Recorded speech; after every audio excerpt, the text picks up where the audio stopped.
स्वागत है आपका नेक्स्ट आईएएस की इस खास पेशकश न्यूज़ एंड व्यूज़ में।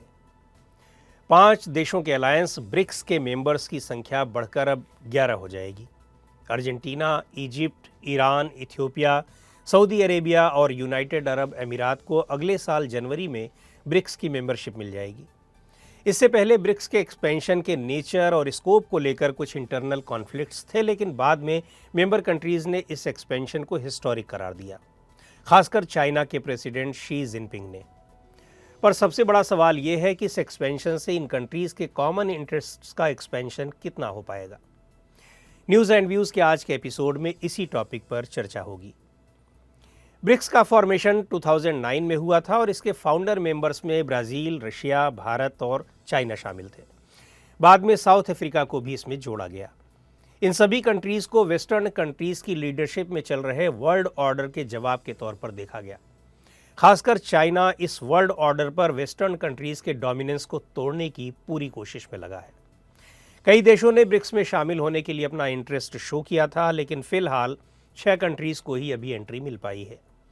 ब्रिक्स में शामिल होने के लिए जिन कंट्रीज़ ने दिलचस्पी दिखाई थी उनमें Argentina, Nicaragua, Mexico, Uruguay, Nigeria, Algeria, Egypt, Senegal, Morocco, Saudi Arabia, United Arab Emirates, Turkey, Syria, Iran, Afghanistan, Indonesia, Thailand, Kazakhstan और बांग्लादेश शामिल हैं। 2009 में जब ब्रिक्स का फॉर्मेशन हुआ था तब इसमें शामिल देशों की इकोनॉमिक स्ट्रेंथ को लेकर जो टारगेट फिक्स किए गए थे वो वहाँ तक नहीं पहुँच पाई है। ये बात काफ़ी इम्पॉर्टेंट है कि ब्रिक्स कंट्रीज़ की पॉपुलेशन वर्ल्ड पॉपुलेशन की करीब 41% है, लेकिन इन कंट्रीज़ की इकोनॉमी का ग्लोबल इकोनॉमी में कंट्रीब्यूशन 30% से भी कम है। ब्रिक्स में शामिल रशिया को ग्लोबल इकोनॉमी से एक तरह से अलग थलग कर दिया गया है, जबकि चाइना भी वेस्टर्न दुनिया के रवैये के कारण कई तरह के चैलेंजेस को फेस कर रहा है। ऐसी सिचुएशन में चाइना की मंशा भी यही है कि जितना हो सके इस संगठन को पश्चिमी देशों से आने वाली चुनौतियों से निपटने के लिए तैयार किया जाए। ब्रिक टर्म की बात करें तो BRIC नाम के इस टर्म को वर्ल्ड की इमर्जिंग इकोनॉमीज को रिप्रेजेंट करने के लिए सबसे पहले ब्रिटिश इकोनॉमिस्ट जिम ओ'नील ने 2001 में इजाद किया था। ये टर्म इसमें शामिल सभी कंट्रीज़ के नाम के पहले लेटर से बना था, यानी ब्राज़ील, रशिया, इंडिया, चाइना और बाद में 2010 में साउथ अफ्रीका भी इसमें शामिल हो गया। ब्रिक्स कंट्रीज़ पूरी दुनिया की पॉपुलेशन का करीब 41%, वर्ल्ड GDP का 24%, वर्ल्ड ट्रेड का 16% और दुनिया के टोटल लैंड सरफेस का 29.3% कवर करते हैं। धीरे धीरे ब्रिक्स कंट्रीज़ दुनिया के महत्वपूर्ण मसलों पर एक साथ आए हैं। ऐसे इश्यूज़ को 3 पिलर्स के तौर पर देखा जा सकता है: political and security, economic and financial और cultural and people to people exchanges. BRICS का अपना एक बैंक भी है जिसका नाम है न्यू डेवलपमेंट बैंक। ये बैंक एक मल्टीलैटरल डेवलपमेंट बैंक है जो लोन्स, गारंटीज, इक्विटी पार्टिसिपेशन और दूसरे फाइनेंशियल इंस्ट्रूमेंट्स के जरिए मेंबर कंट्रीज़ में पब्लिक और प्राइवेट प्रोजेक्ट्स को सपोर्ट करता है। ब्रिक्स के एक्सपेंशन को लेकर कई तरह के चैलेंजेस थे। सबसे इम्पॉर्टेंट चैलेंज तो यही था कि इसे लेकर मेंबर कंट्रीज़ में यूनैनिमिटी का अभाव था। मसलन चाइना जो चाहता था, भारत और ब्राज़ील उससे सहमत नहीं थे।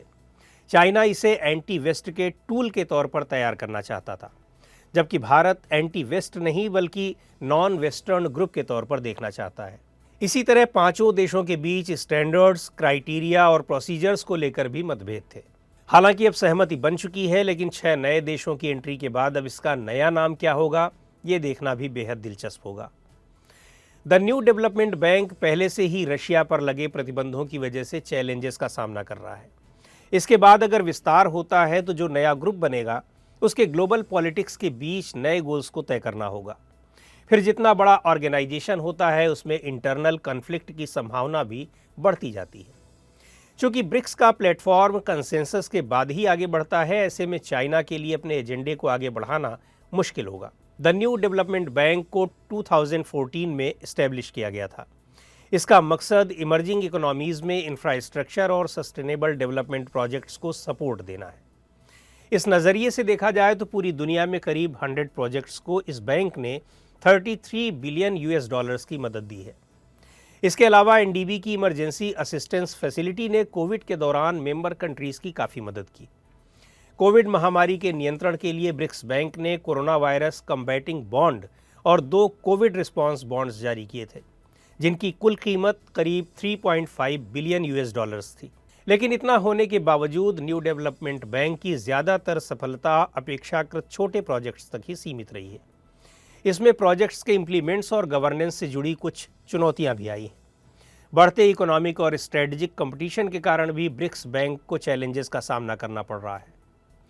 एक सवाल ये भी बहुत महत्वपूर्ण है कि इससे भारत को कितना फ़ायदा है।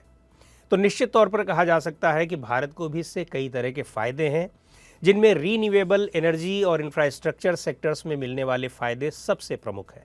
The new Development bank Bharat की क्लीन एनर्जी की मुहिम में भी कंट्रीब्यूट कर रहा है। 2016 से इस बैंक ने भारत में 21 प्रोजेक्ट्स के लिए करीब 7.2 बिलियन यूएस डॉलर्स की मंजूरी दी है। इसमें इंफ्रास्ट्रक्चर, रीन्यूएबल एनर्जी, ट्रांसपोर्टेशन और दूसरे सस्टेनेबल इनिशिएटिव्स के प्रोजेक्ट्स शामिल हैं। क्लाइमेट चेंज और उससे रिलेटेड कॉमर्शियल इश्यूज़ पर चाइना और इंडिया समेत ब्रिक्स कंट्रीज़ हमेशा काफ़ी मुखर रहे हैं। निश्चित तौर पर यह ग्रुप इन इश्यूज़ पर आज पूरे ग्लोबल साउथ को एक तरह से रिप्रेजेंट कर रहा है। एक बात और, कुछ लोग ब्रिक्स की तुलना नॉन अलाइंड मूवमेंट से भी कर रहे हैं, लेकिन इन दोनों में अंतर है। नॉन अलाइंड मूवमेंट उस दौर में रेलेवेंट था, भले ही वो पॉलिटिकल वैल्यूज़ पर बेस्ड था, लेकिन ब्रिक्स की तरह वो भी ग्लोबल साउथ का एक बड़ा मंच था। आज ब्रिक्स का जोर कॉमन डेवलपमेंट पर है। ऐसा माना जा रहा है कि बदलती ग्लोबल पॉलिटिक्स में BRICS, Shanghai cooperation organisation (SCO), Eurasia economic forum जैसे मल्टीपोलर ऑर्गेनाइजेशन लीड रोल में दिख सकते हैं। बहरहाल, ब्रिक्स समिट के दौरान चाइना मेंबरशिप को एक्सपेंड कराने में सफल रहा। भारत चाहता था कि एक्सपेंशन से पहले ब्रिक्स बैंक का एक्सपेंशन हो, लेकिन पहले साउथ अफ्रीका और फिर ब्राज़ील के रुख बदलने के कारण चाइना अपने मकसद में कामयाब रहा। हालांकि भारत भी UAE जैसे अपने करीबी देश को मेंबरशिप दिलाने में कामयाब रहा।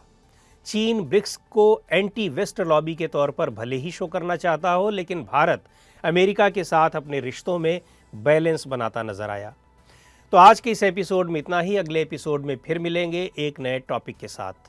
आपको ये प्रोग्राम कैसा लगा, कमेंट करके हमें ज़रूर बताएं। आप अपने सुझाव भी हमें भेज सकते हैं।